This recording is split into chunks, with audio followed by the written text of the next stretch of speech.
beberapa penelitian itu menunjukkan bahwa kisaran dari lordosis lumbal itu dipengaruhi oleh usia, ya, jenis kelamin, dan yang paling penting adalah pergerakan pada pusat massa tubuh kita atau central of mass.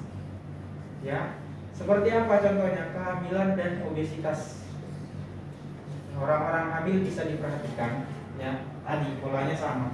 Di orang hamil itu karena ininya bebannya besar, makin besar, maka mempengaruhi central of mass-nya. Central of mass-nya itu pasti bergeser dan akhirnya apa? Orang hamil itu akan cenderung arahnya lordosis, itu normal. Yang pada saat kondisi hamil pasti karena central of mass-nya bergeser, pasti dia akan cenderung ke arah anterior tadi, ya ini. Atau orang yang obesitas sentral, ya, perutnya terlalu ini. Jadi ada yang pekerjaannya itu adalah misalnya pegawai kantoran, tidak bisa melakukan exercise atau olahraga. Ya jangankan pegawai kantoran, kita pun sebagai mahasiswa atau sebagai pekerja seperti ini, kadang-kala kita tidak melakukan exercise gitu. Nah biasanya ada yang seperti itu. Terus kemudian zona nyaman, di rumah sudah ada yang nunggu, ada yang masakin gitu ya, sarapannya teratur, ya. Terus kemudian hormonnya semuanya hormon bahagia, jadi akhirnya makmur, ya.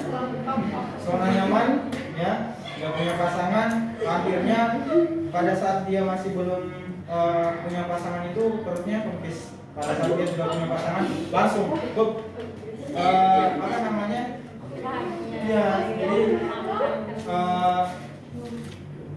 istrinya 6 bulan, dia 7 bulan ikut-ikutan. Tapi biasanya juga tidak mesti seperti itu, karena ada beberapa orang yang meskipun dia makan banyak ataupun tidak melakukan exercise, tapi sangat sulit untuk cacing.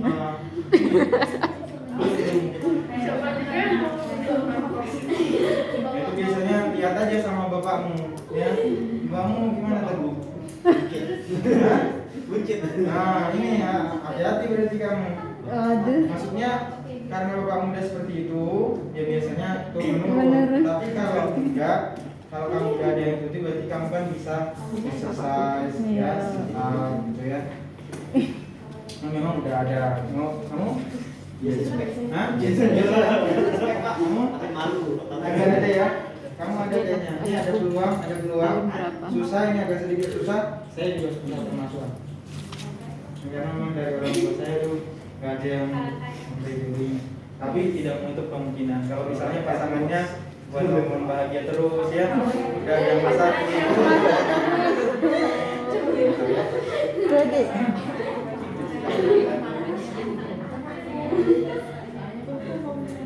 itu tadi berkaitan dengan Cross syndrome, ya. Terus kemudian itu tadi yang faktor-faktor yang mengaruhi, ya. Sekarang yang berkaitan dengan skoliosis, ya. Berbeda dengan kedua poin tadi. Kalau yang kedua tadi hipokifosis, hiperlordosis cenderung ke arah anteroposterior. Kalau yang skoliosis ini cenderung dia ke arah lukanya ke arah samping atau sagital, bidang sagital. Terus kemudian disertai dengan rotasi, ya. Ini yang menyebabkan biasanya kalau derajatnya semakin tinggi, cepat capek, ya, duduk beberapa lama pun, ya, beberapa menit itu sudah akan merasa capek atau nyeri, ya, merasa ada yang aneh gitu. Yaitu orang-orang yang skoliosis. Terus kemudian kadang juga sampai pada sesak, ya, napasnya tidak maksimal, ya, ekspansi orang. Nah, pada gambaran X-ray atau ronsen itu akan tampak gambaran tulang belakang yang seakan membentuk huruf S dan C. Ya, tergantung.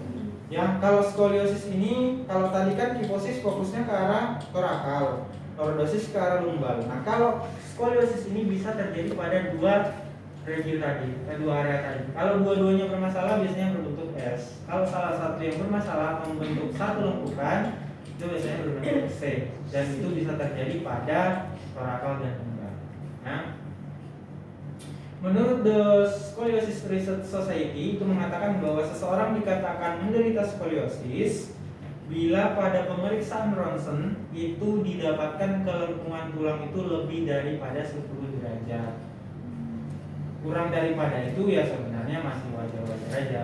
Jadi karena setiap orang itu pasti ada lekukannya. Misalnya kita lakukan aktivitas sehari-hari itu cenderung menggunakan sisi kanan, ya tidurnya miring ke arah kiri atau kanan, mengangkat benda itu lebih cenderung menggunakan tangan kanan, bawa tasnya juga menggunakan tangan kanan. Selama tidak lebih daripada 10 derajat itu masih normal.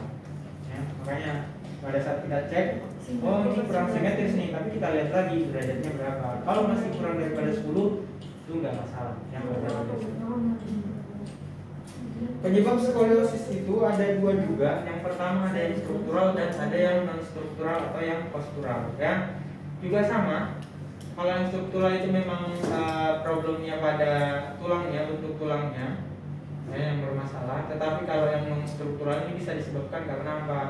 Misalnya kondisinya adalah karena efek aktivitasnya, lebih sering menulisnya ngereng atau membawa beban, membawa tas itu lebih ke salah satu sisi, ya, back dan lain sebagainya, ya, ransel yang satu sisi. Terus kemudian poinnya juga kadangkala ada yang permasalahannya malah pada ekstremitas bawah. Misalnya dia ada fraktur nih, terus kemudian dia terjadi penyambungan tetapi tidak pas atau malunion, ada sedikit perbedaan panjang tungkai gitu. Tapi dia tidak sadar hal itu terjadi terus menerus, dia tidak melakukan